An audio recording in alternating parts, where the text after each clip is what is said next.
ইরাকের বিখ্যাত আলেম মালিক বিন দিনার একবার এক বিশাল মাহফিলে বক্তব্য দিতে দাঁড়াতেই এক শ্রোতা বলে উঠলেন, আপনার বক্তব্য শুরু করার আগে একটা প্রশ্নের উত্তর দিন। মালিক বিন দিনার প্রশ্ন করার অনুমতি দিলেন। বয়স্ক শ্রোতা বললেন, আজ থেকে 10 বছর আগে আপনার মাতাল অবস্থায় পড়ে থাকতে দেখেছি। আপনি সে অবস্থা থেকে কিভাবে ফিরে এলেন? মালিক বিন দিনার কিছুক্ষণ মাথা নিচু করে রইলেন। তারপর বললেন, ঠিক বলেছেন, আমি সেই ব্যক্তি মালিক বিন দিনার। শুনুন তাহলে আমার কাহিনী। এক কদরের রাতে মদের দোকান বন্ধ ছিল। দোকানিকে অনেক অনুরোধ করে এক বোতল মদ কিনলাম বাসায় খাবো বলে। এই সত্ত্বে বাসায় ঢুকলাম, ঢুকেই দেখি আমার স্ত্রী নামাজ পড়ছে। আমি আমার ঘরে চলে গেলাম এবং বোতলটা টেবিলে রাখলাম। আমার 3 বছরের শিশু মেয়েটা এলো, টেবিলের সাথে ধাক্কা খেয়ে মদের বোতলটি মাটিতে পড়ে গেল। অবুঝ মেয়েটি খিলখিল করে হাসতে লাগলো। বোতল ফেলে দিয়ে আমি ঘুমিয়ে গেলাম। সেই রাতে আর আমার মদ খাওয়া হলো না।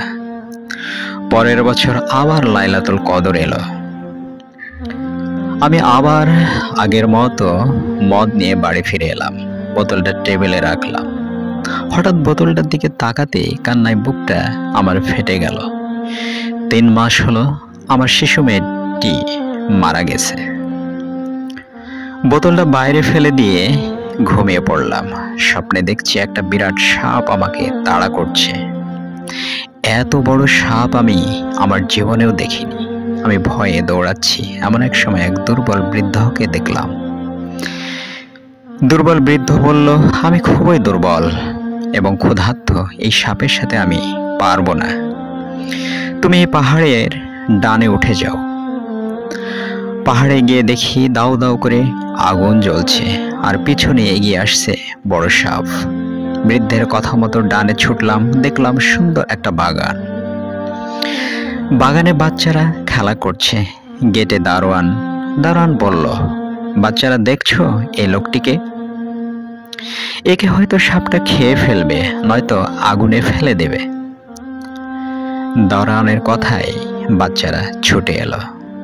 তার মাঝে আমার ছোট্ট মেয়েটাও আছে।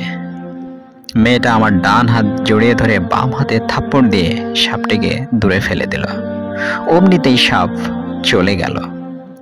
আমি অবাক হয়ে বললাম, মা, তুমি এত ছোট্ট আর এত বড় সাপ তোমাকে দেখে ভয় পায়। এ বলল, আমি জান্নাতি মেয়ে, জাহান্নামের সাপ আমাকে ভয় পায়। বাবা, সাপকে তুমি চিনতে পেরেছো? আমি বললাম, না মা। আমার মেয়ে বলল, বাবা, এ তো তোমার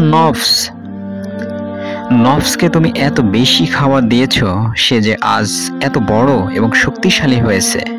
সে তোমাকে আজ জাহান্নাম পর্যন্ত তাড়িয়ে নিয়ে এসেছে।